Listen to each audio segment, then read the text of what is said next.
It's day 22, no weed. And this shit is hard, guys. I've been smoking weed my whole life. I'm 33. I've been smoking weed since I was like 13 every day. And the hardest part, guys, the hardest part is the people that are in my life. And the sad thing is that everyone that's in my life, everyone, all my friends, a lot of my friends are still losers, so I don't hang out with them anymore because I'm trying to change my life. I'm trying to better my life, work on myself, work on my business. But a lot of the friends that I do have, we still talk sometimes. They're all still smoking pot.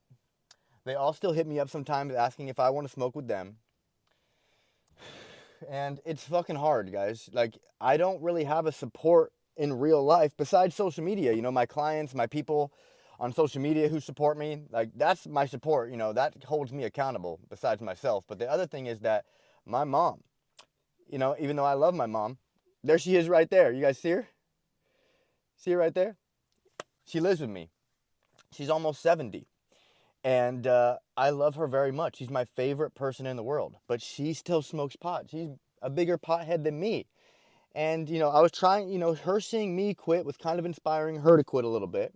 I was told her last night, I was like, I care about you more than you care about you. Because she was just like, you know, I like smoking.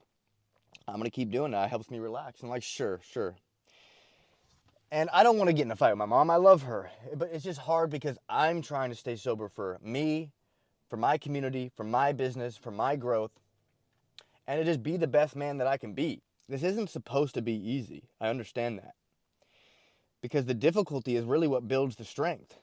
And like, there's going to be, once you get out of your way, and I feel like I'm like 80% out of my way. Once you are out of your way and you're no longer the problem, other people and other things start to become the problem. You'll see this on your journey of your self-development. Once you start to remove what you regret, you start doing things that you're proud. A lot of the people that are in your life, they're like, hey, you're changing. Like, let's go get high. Let's go eat some fucked up food. Let's go self-sabotage. Nah. Now this is my only drug right now. Caffeine. So, as I was saying, guys, once you're on your journey and you get fully out of your way, once you're out of your way, other people are going to start to get in your way. Other external factors are going to try to self-sabotage you. Now, I'm not saying my mom is like, hey, hit this. No, I'm not saying that. I don't mean to talk down on my mom at all. She's the most beautiful, strongest woman I know. And I was just trying to, you know, show her that what I'm doing, that's really helping me change my life. And she said something to me the other day, because she did start to quit. And she said something when she was a couple days sober off weed. She said that she was like, you know what, as I'm getting clean, as I'm getting sober, I'm starting to realize that I deserve so much more. And I was like, yes. I was like, guys, this is what happened with me. Once you stop smoking pot and you start to clear out the cobwebs, you start to realize that you're capable of more and you deserve better. Because once you're getting high, you could be in a shitty situation, not liking your job, not liking your body, not loving yourself, but then you could just get high and everything feels fine. But when you don't have that escape to get high, you start to realize, like, you know, I actually can create a better future. I actually can create a better version of myself. This is day 22. I'm feeling more proud than I've ever been in a long time, because I did quit before. Yeah, you guys mentioned in my story. I quit a while ago. I was clean for almost half a year, or about a half a year, close to a half a year. And then my friend killed himself. And then at his funeral, an old friend offered me a hit. And when I took that hit, I've been smoking weed every day ever since. But now, you know, I actually hired a mentor. And the biggest benefit I got from hiring this mentor was that it put me in, I gave him a large chunk of money, and it made me change my habits. I was like, okay, I just paid this mentor money for me to actually take this program seriously, to like listen to what he says and actually take it in to the best of my ability. I'm going to have to cut out the vices. I'm going to have to cut out the the weed that is dimming my light, that is ruining my clarity, that is ruining my confidence. And honestly, this program is already worth it. I mean, hiring this mentor is already worth it, even though it hasn't really done much like as the program, but it actually made me create a sense of urgency. While I was recording this video, my battery just died, so I had to call AAA. Actually, my mom works for AAA, so we actually get like expedited service, which is pretty awesome. But so during this video, Triple A just, I should have filmed part of it, but he's actually behind. I don't know if you guys see his truck. His truck's right back there. I had to buy a new battery. Fucking crazy. But what I was saying, guys, is that this is not easy. It's not supposed to be easy. Like, especially if you've been using your whole fucking life a large amount, and the people around you, they are supportive, but like not really. Because like, I'm not saying my mom isn't supportive. I'm definitely saying my friends aren't supportive that still smoke pot.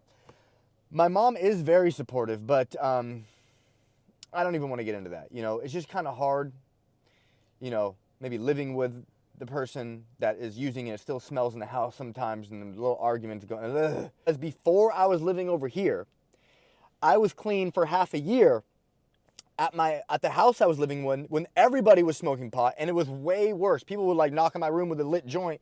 Here, hit this. Like, we were growing pot in the house. Like, now it's definitely not as bad. My mom just takes a hit like maybe a couple times a week. It's not a big deal at all. But the thing is, I know I say the thing is a lot. When I was living at my other place, I went 6 months not smoking at all, in a much more harsher environment for this, where everybody was smoking pot, drinking, and smoking cigarettes inside. I would always complain to the landlord, can you stop fucking smoking cigarettes inside? And he was the one smoking cigarettes, so he's like, nah, fuck you. But that's why rent was so cheap too. But guys, like, I know that quote, you can't grow a flower in concrete, but yeah, you fucking can, guys. If like that adversity is gonna make you stronger, because I was able to figure it out in an environment that was way more harsh, way more not supportive of me being sober, and I was clean for longer than I am now.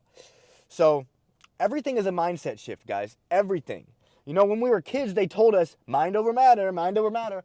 And then we grow up, we trauma and pain and shit happens, and we kind of forget. But it's still mind over matter, guys. So I'm still going to be pushing through. All of you guys that are in my audience that are trying to stop the vices, you know, if you regret something, it has to be removed. It has to. Don't try to justify or negotiate with yourself. It has to be removed if you regret it, okay? Bottom line. So if you guys are struggling, you know, with your environment, with the lack of support, just know I'm here. We got each other, guys. Follow me on Instagram. I post my day on my stories. Follow me on YouTube. Guys, if you got value from this video, I want you to like, comment, subscribe, share this video with someone who may see it valuable, and I'll see you guys in the next video.